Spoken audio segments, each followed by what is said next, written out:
Hey guys, Corrosive here. Hope everyone's having a good afternoon.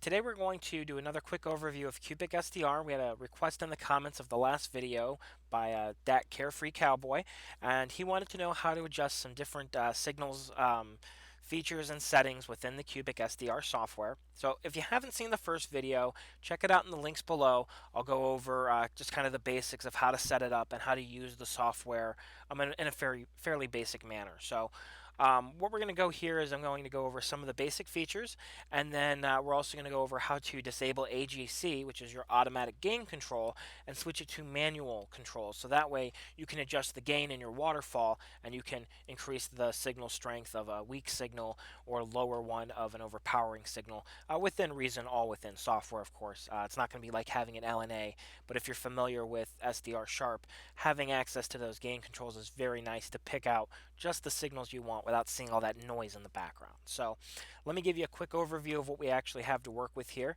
We've got our waterfall at the bottom, just kind of gives us a history of signals, gives you an idea of the signal strength. Of course, you also have the dB signal strength here as well, along with the frequency span that you're currently looking at. So our waterfall display has a few signals here, and this is all just currently under AGC, where it's automatically controlling our gain. Up here we have a audio waveform here. So once I turn down our squelch, we'll actually be able to see what kind of audio is there. And it's nice for picking up the difference between FSK or binary data bits flipping back and forth in different waveforms. You kind of get an ear for it where you're able to pick up on different things, and you'll easily see the difference between analog voice and other modes as you go along. And then, of course, we have a zoomed view up here of what we're currently listening to. So we can move along the selected frequency band here just by clicking in this upper bar, moving it back and forth. So that just kind of moves the spectrum we're currently looking at. And I can take this and either drag it or click it over top of whatever signal I'm looking to demodulate. So we have a couple sliders on the right-hand side here. Alongside the waterfall, you have one for your speed control, and that's just how fast your waterfall is going to move. And I generally like to have that fairly slow, somewhere in the middle, just to give a nice idea of what type of signal's coming through. Kind of helps so that you're not missing things happen, as you go along. Above that, we have one here to change the average speed for the spectrum up here. And I usually keep that around halfway or so. Nothing crazy. And so our squelch here is actually what's holding this waveform solid. Squelch is essentially how loud does the signal have to be before we open up those speakers, open up that headset, and let you hear it.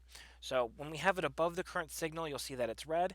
And when we have a signal come in, you can see now that the squelch is low enough, the signal is far louder, and we're actually seeing some data come in along that waveform. And then once that squelch drops, you can see it stops again. So if we bring the squelch down, it'll turn green, and you'll actually see just the static in that waveform. And then as soon as there's some intelligence or a signal placed behind it, you'll start to see those bits flipping back and forth on that signal on the side here. So we can also change the bandwidth of that signal. How wide is the signal you're listening to? There's a couple different ways to do that. You can drag down here to have how wide that filter is. Do you want to hear just this signal? Or are you trying to grab, say, maybe you're listening to a sideband signal, you want to listen off to the side? Various functions there. Of course, in your wider view, you can also change that here as well. And you can also do it over here, just using your mouse from here, changing the center frequency that you're currently listening to, as well as the frequency that you're currently tuned to. So center frequency being what's in the center of your waterfall spectrum view, and the frequency is the one that you are currently listening to. So now that we kind of have that all set up, we're going to show you some of the other features here. Rig control is something that I don't personally use, so we're not going to go into it, but essentially you can take this and control specific radios using this software, usually over a serial port. You also have your sample rate, which is just kind of the rate at which you want to have the signals coming to your speakers or headphone. Usually 48 kilohertz is where I leave it. There's no really good reason to be changing it for most things you may be doing. You also have your sample rate, which is essentially how much bandwidth or how wide of a signal are we bringing into our SDR. So I'm using an RTL SDR in this video, which maxes out around 3.2 megahertz. We can either select one that we have listed here, or we can manually enter one and maybe pull in just a really small swath of bandwidth, or open it up a bit more to the 3.2 range. And then our settings here.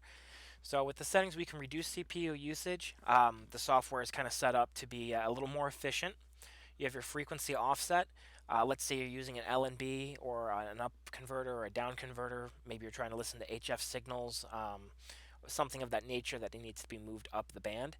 The frequency offset will allow you to enter your local oscillator frequency information, so that way the signals that you see here will be shifted up to the correct frequency on your display. So it's a handy little feature if you're trying to pull in signals from a different band. For example, I've used a universal LNB for like the KU band, or excuse me, the X band, and use that to pull in 10 gigahertz signals, and then actually have them displayed as 10 gigahertz on the screen using my RTL SDR, which of course doesn't go nearly that high.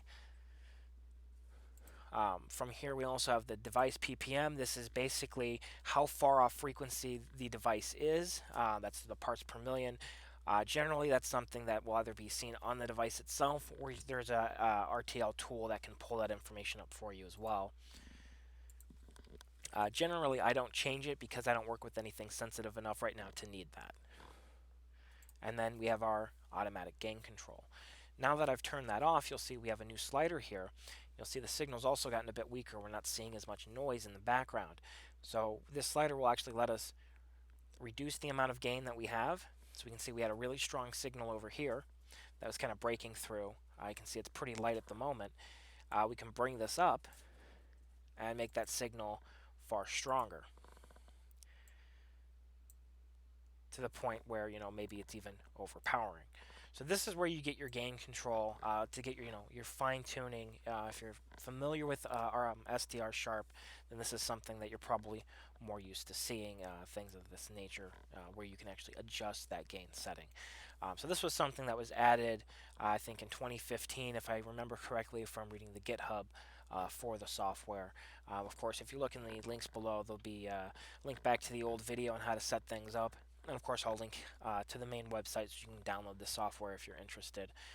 That's really all there is to it. The software is fairly basic, and that is really intended to just make something that is fairly CPU efficient and give you, the flexibility to kind of do what you need to do without giving you, 1.5 million features that's just going to bog your system down. So if you need something that's a little more lightweight, this may be a good option for you. The only other settings we have here is your direct sample options. You can use your I or Q branch. This is useful if your SDR is modded for HF reception. You can Google it if you're interested. I personally haven't really had a lot of luck with the mod, basically because I don't have the correct tip for my soldering iron and burn the heck out of the board a couple of times. So it is something that is a bit delicate of work, but if that is something you're interested in doing, there's a lot of tutorials online about how to do that, and you can just switch to that branch and pull in that HF signal without the need of an up converter. You can also tune up and down the offset, and we have IQ swap, which simply swaps where the signals appear on our waterfall here. And that's really all there is to it. Of course, you have on the side, you can change to FM, wideband FM if you're going to listen to, say, broadcast FM stations. You've got your narrowband FM, which is generally what you're going to want for the vast majority of signals that you're going to see with an RTL SDR. You also have AM, things for like aircraft and stuff around 125 or so megahertz, lower and upper sideband, as well as your double sideband, all of which you will find in the HF spectrum. And then you also have a raw IQ option. So with that, that's really all there is to it. I hope you enjoyed the video. Comments, questions, anything you'd like to know, put it down in the comments below, and I'll see if we can get it done. So I hope you guys enjoyed it, and we will see you in the next one. Hopefully I will have my webcam fixed.